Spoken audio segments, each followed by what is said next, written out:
Chapter 6, Rapport.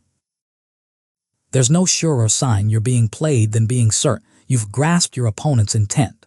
Dread Emperor Benevolent. It's from the Trismegistan theory of magic, Kilian explained. Well, that certainly clears things up, I replied dryly. The redhead frowned at me. Don't be a tit, she said, adding an absent-minded ma'am a moment later. I won't go into too many details, it's fairly technical knowledge, but the basics are that when the gods made creation, they set down laws for the way everything works. Haven't you ever wondered why an apple falls down when you drop it? I raised an eyebrow. Gravity seems the likely culprit, unless you're telling me it was a frame-up all along. It's probably for the best you never attended any of the mage classes, the senior mage muttered under her breath. Look, gravity doesn't apply everywhere. Exposed to the classical element of void, it tends to fizzle out. I got the distinct impression out of that last sentence that the classical elements weren't what I thought they were. So it's not an immutable law, I grunted. What's that supposed to mean? Kilian took a sip of the wine glass I'd handed her before beginning the conversation, leaning back in her seat. I was very careful not to let my thoughts linger on the fact that she was sitting just a dozen feet away from a very nice bed that could likely fit 2 people in it, should said people be willing to do a bit of a creative juxtaposition. It means the gods put that law into place through their own power, Kilian informed me. That's what we call a creational law, a rule that came into existence when the gods manifested their power as the physical realm we inhabit. I was fairly uneducated in matters of sorcery. Pretty much all Black had ever bothered to teach me was that I did not have the inborn talent for it before moving on to the best ways to kill mages of different skill levels. But I wasn't an idiot. The implications here were fairly straightforward. So an original law is something that predates creation, I guessed. Kilian wiggled her hand in equivocation. It's a law that exists independently of it. Like how you can't make something out of nothing, for example. Some argue that to qualify as an original law, it has to apply to even the gods. That sounds a mite heretical, I noted. Implying that the heavens were not omnipotent was a good way to get tossed out of the house of light. Sure, the priests admitted that the gods had limits, but according to them, they were self-imposed for the good of creation. The redhead smiled behind the rim of her glass. Trismegistus is the priestly name for the man who became the dead king. A little heresy is to be expected, she replied. That would explain it. Anyone who'd ended up turning the entire nation they ruled over into a horde of slavering undead was bound to have a few disagreements on the nature of creation with the clergy. Still, hard to argue with a man who invaded one of the hells. Clearly, the dead king had done something right, for a very specific meaning of right. I'm curious where you encountered those terms to begin with, Kilian half asked, her tone implying that if it wasn't something I could talk about, she would understand. She'd always been good about things like that. Maybe it was the way mages dealt with so many more secrets than regular people, especially in Pries. Ran into an experiment apprentice and Lord Warlock were having in their tower, I told her. Something about determining the nature of demiurgian phenomena. Ah, the senior mage mused. That would explain that massive ward around the bastion. They're separating the place from creation proper. I leaned forward, suddenly intent. Is that what that was? I knew it wasn't a defensive thing, but what I can get from my trick is pretty limited. If it's not out to disembowel me, my name doesn't give me much. I'd need to have a look up close to be sure, Kilian hedged, but I can't think of anything else that big they would set up in a city. I'm not sure if it's a pocket dimension or if they're reaching for Arcadia, but the end result is largely the same. There were probably academic differences at play, but from a tactical point of view, I could think of one reason the warlock would set his home territory apart from creation. It meant the man could actually cut loose if the heroes came knocking. I'd read the histories after all. Warlock had ever only been deployed as a combat asset when my teacher was willing to write off wherever the battle was happening. If the Sovereign of the Red Skies decided to go all out in Summerhome, it would make the Goblin Fire incident look like a tavern scuffle. It explained why he'd been sitting pretty in the Bastion all this time, too. So he wasn't just letting Summerhome spiral out of control, he was setting up his battlefield for a confrontation. "You have that look on your face," the redhead spoke softly. "The one that means you've figured out you were wrong about something." "That a bad thing?" I asked mildly. Kilian cleared her throat, looking rather bashful. "I like it. Most people do. Even Juniper said that the way you don't get stuck in your preconceptions is laudable, and getting compliments out of her is like milking a stone." I snorted. "Hard to get all high and mighty when you're wrong about things as often as I am," I admitted. "I'm lucky I found the people I did, to be honest. I'd have a lot more blind spots if I hadn't.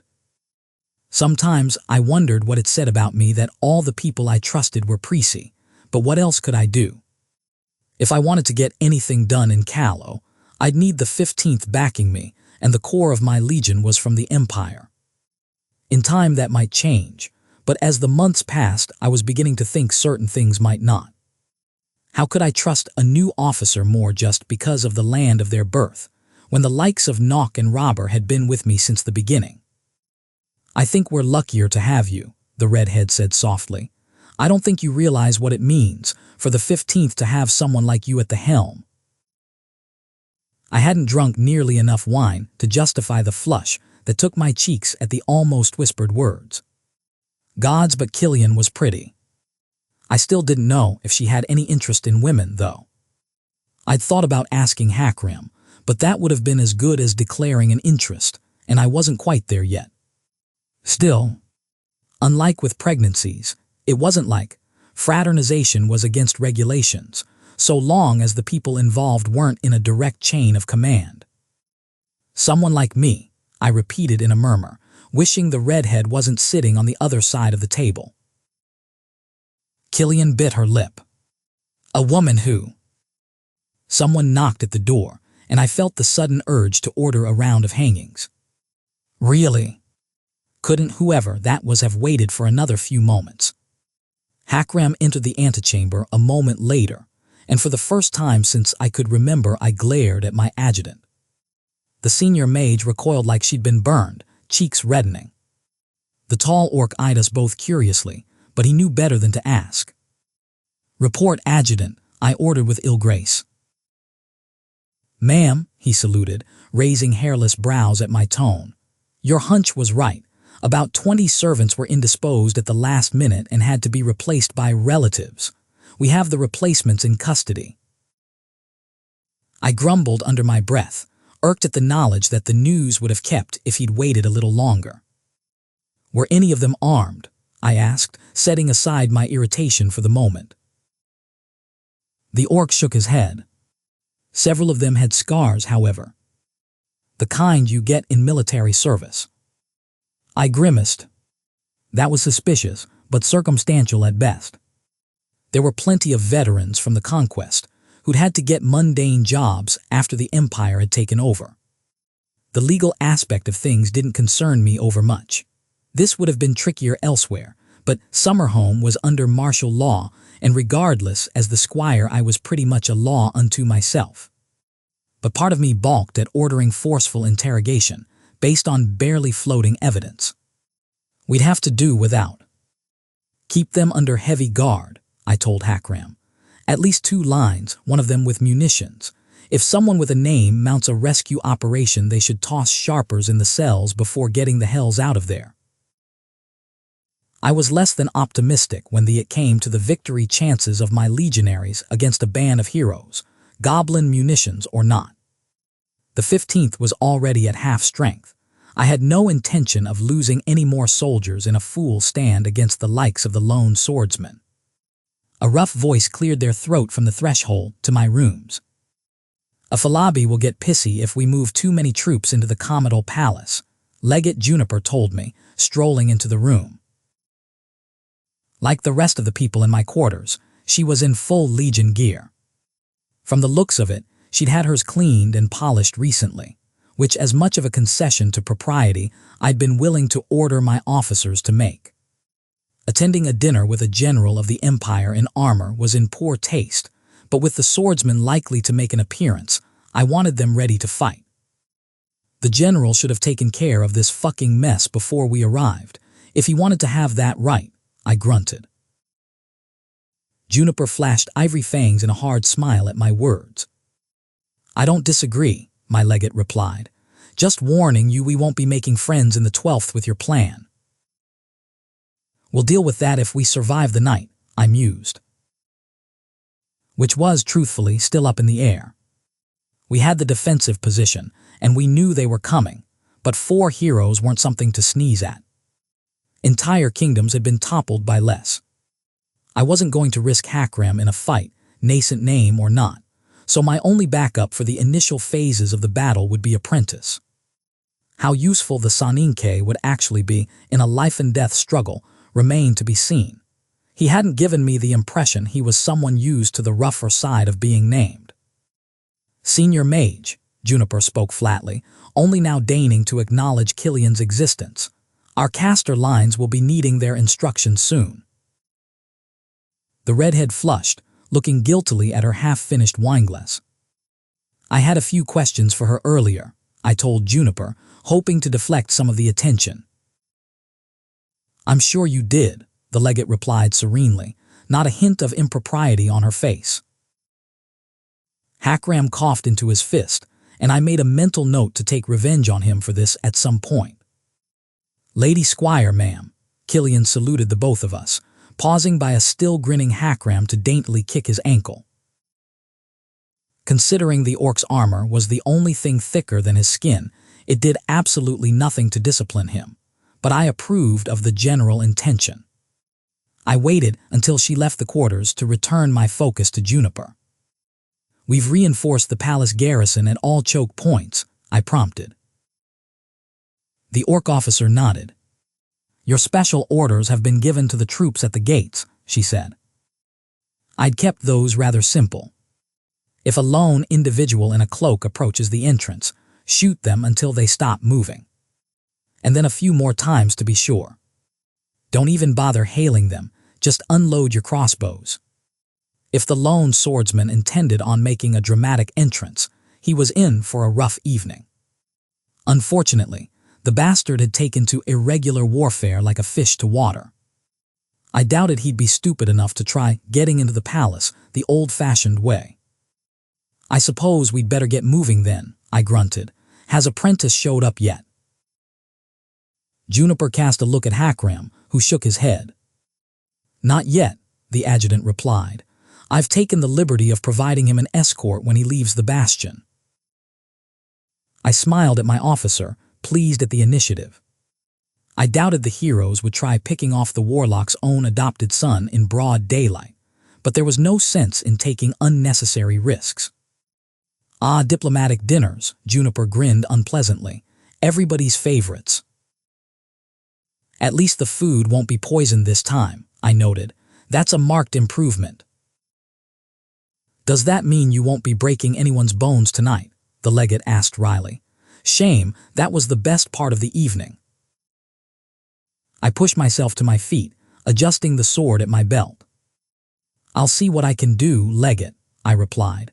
I'm sure there's at least one guest that could use the exercise. The palace's banquet hall was the oldest part of the building, and it showed in the stonework. Not that it was shoddy, but instead of imported granite from northern Callow, the petty kings of Old Summerhome had had to make do with local quartz deposits. Nowhere as good to hide under when trebuchets started singing, but back then, siege engines had been fairly rare. I had 2 lines from Nock's command idling around the hall's entrance, the boredom of the assignment warring with the warning their officers had given that they were likely to see fighting before the end of the night. General Afalabi had posted only 1/10 of his own soldiers, and they looked rather displeased to be sharing the duty with my own. As long as they don't start fighting, I couldn't care less. I let Juniper and Hakram stride ahead of me into the hall, slowing when I noticed a handful of people being interrogated by my soldiers. 4 of them to be exact. 3 men and a woman, all of them adorned in fancy clothes and bearing musical instruments. The lieutenant in charge of security was ignoring the protests of the musicians and patting them down for weapons, at least those of them that were standing.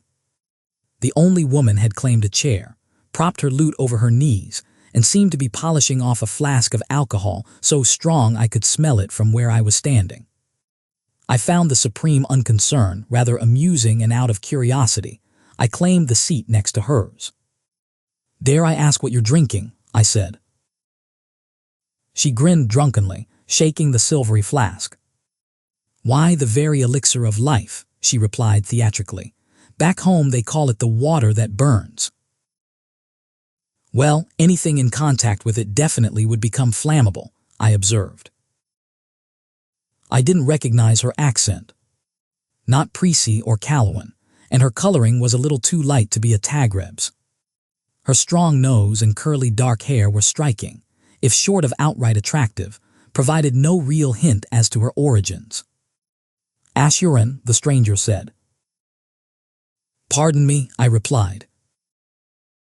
"I'm Ashuran. You're trying to figure out where I come from," she told me amusedly. The staring was a bit of a giveaway.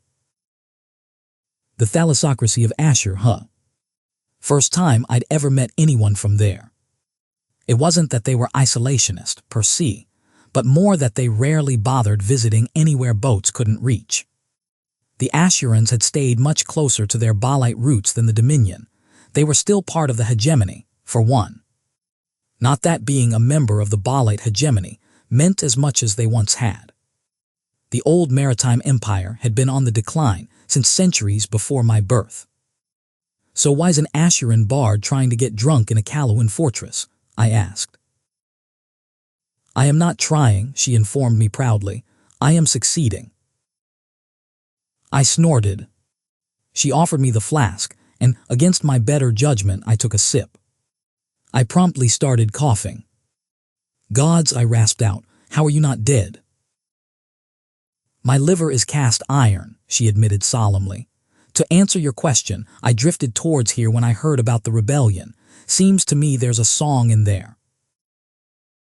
I handed her the flask back, and to my horror, she drank from it like it was river water going down her throat. "Are you even going to feel your fingers when you strum that lute?" I asked dubiously. "Doesn't make as much of a difference as you'd think," she acknowledged cheerfully. "Besides, I am not a mere bard." "This will be good," I coughed, still trying to rid my throat from the stranger's devil water. She rose to her feet, teetering back and forth, and reached for something above her head.